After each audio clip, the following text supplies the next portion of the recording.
Thank you very much, Stefan, for this enlightening presentation.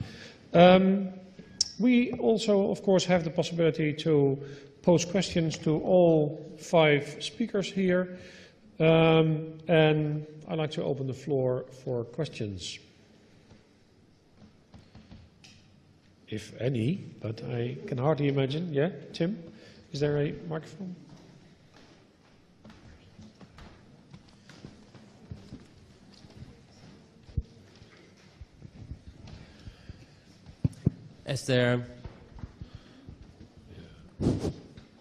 Regarding the LEI, as there are several issuers of the LEI number, how do you prevent duplicates? Or did it happen, or has it happened already that there were duplicates issued? I guess you all have heard of a gentleman called Mr. Murphy, and I can assure you he still applies. Everything that can go wrong will go wrong. So in the beginning of the system, where we had just the LOUs without a central function, things went wrong. So there were exclusivity violations, as we call them, duplication. Even the same numbers have been issued because people didn't had their technology robust enough. This was in the very beginning, the first, let's say, year or so. And we're trying very hard to work together with our partners to develop the necessary protocols in order to make sure that these things are completely a thing of the past. But if you look at the current LEI population, you will still find those relicts of the past, and we hope that from 2015-16 onward, that this is not going to happen anymore. Any other? Yes, please.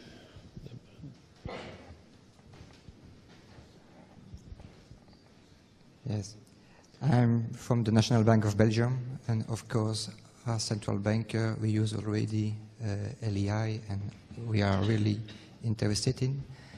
But for enlarging the system to more enterprise, can you maybe tell more about the cost for the enterprise to register to the LEI system?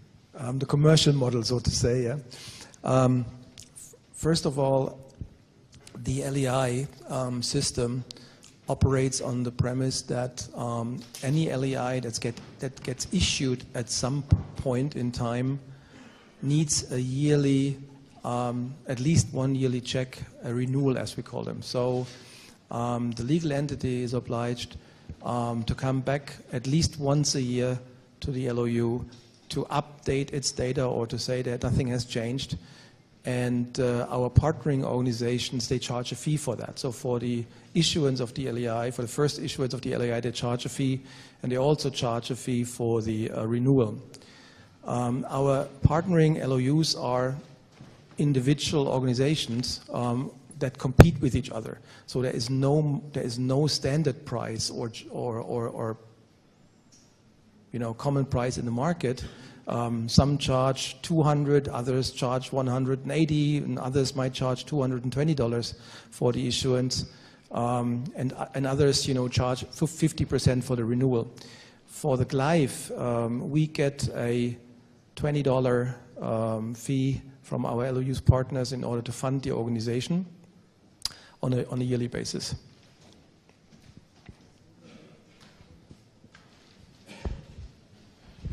David, there's Ingmar has the microphone already, so start there. Yes, hello, Ingmar from Estonia. I have a question to Stefan about the LEI. When I heard this, I had an idea that why not to give this LEI to all of the companies in National Register. And then I heard this $20 bill for every registration and yearly fee as well. Would it be possible to cancel the yearly fee if the registration of LEI is together with the business register? It means that we don't need to check anything. We know already if the company information has been already changed. So we could cancel it, and this way it would be possible to give the LEI straight from the beginning when the company is registered. I am very grateful for this question. I would have not been so bold today to come up with this suggestion myself. But since you raise it, yes, several local registration authorities have asked us these very questions, and we would be happy to explore this further with you. The $20 fee is on a per incident basis. In cases such as bulk registration, and only business register with an official mandate to do so would be obliged to have this possibility anyway. We're happy to take this up, and I'm pretty sure that after a certain round of consultations we can find models how this could work. David.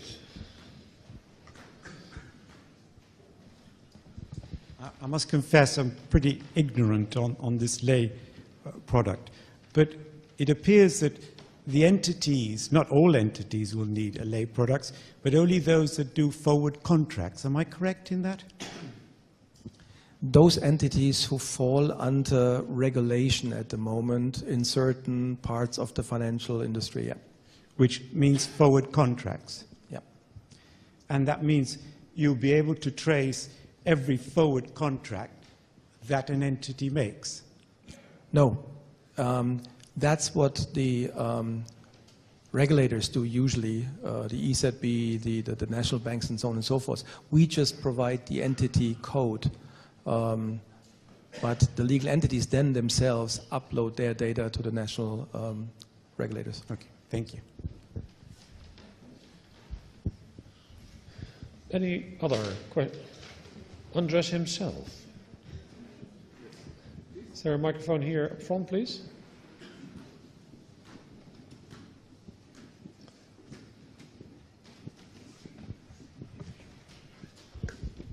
Hello.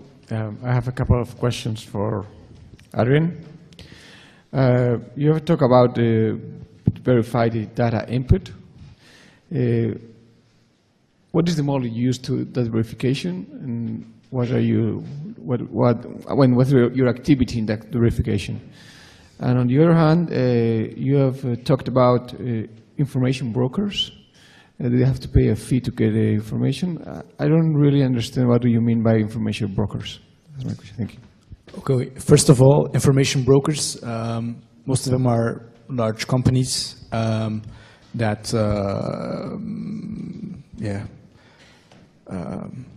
offer services to other companies to check their possible partners.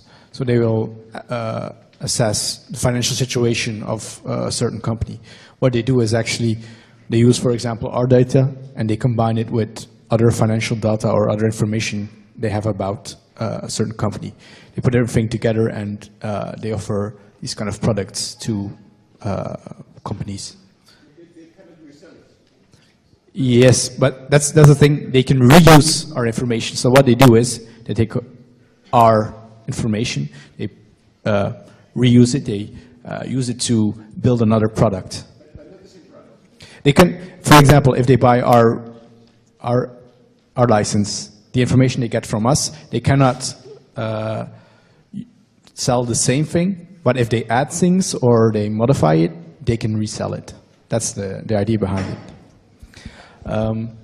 So that's your second question. Your first question was about the verification of the information. If I would try to explain the way that companies are registered in Belgium, I would be sitting here a long time. So it's quite complex. So I'm going to give you an example. Talk about a classic case of a commercial company. It only exists when it files its statutes, its memorandum of association at the local commercial court. And it's that court that's going to verify the information that the company provides. And at that point, if he thinks that everything is legally sufficient, if it has everything it needs, then they will register the company in our database via, actually, they still use the web interface. So there's still somebody registering all the information in our database.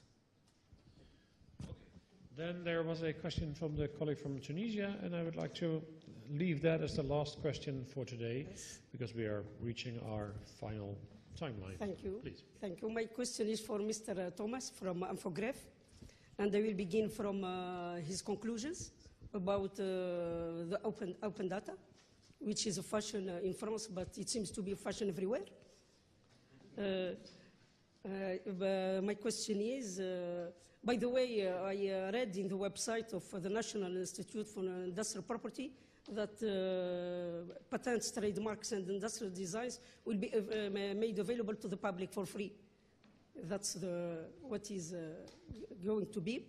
My question is, will Infograph survive if the information will be made available to the public for free?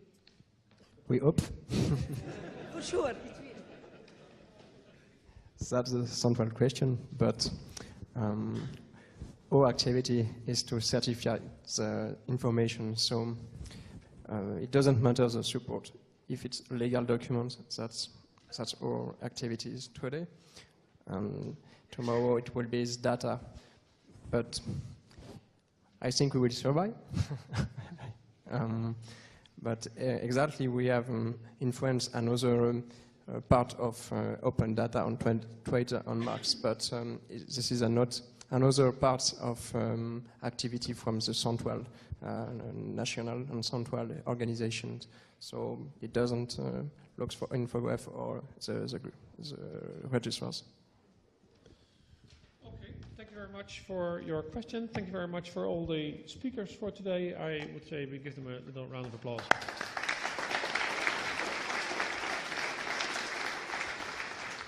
And then I would like to hand you back to Andres, because I suppose he will have a few logistical remarks for us for tonight, the dinner and everything. Andres.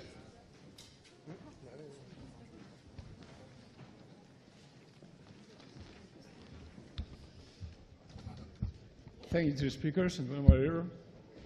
It has been a great session, very interesting. Well, some logistics. We'll have the dinner at 8:30. The dinner is going to be in the building of the City Hall of Madrid. It's just crossing this street in the main entrance of this building to cross to the other side, and it's there. You have to pick up the elevator that is in the left part and go to the 6th floor. We will be waiting for you there. Also, I was thinking about dress code. I think it's quite hot, so I think it should be nice to have a smart casual. So if you think it's fine, it will be great. So tie is with this weather is not very proper. Okay. Also, we have a few pictures there. We are going to send you a link to have the pictures in your own emails, and after we will provide with that pictures also in the ECRF webpage. And also, as you know, the conference is being retransmitted by a YouTube channel, so you can inform, as you know, to all your colleagues back home to follow the sessions, and I think it's working pretty well. Nothing more. Thank you for all the speakers for all your attention, and I will begin tomorrow at 9:15. The same thing as it was today. We wouldn't want to begin at 9:15, so please try to be here a little earlier, so that we have that time from 9 to 9:15 to get seated, and so we can begin on 9:15. Nothing more. Just rest a little bit for a couple of hours, and we met for the dinner. Thank you.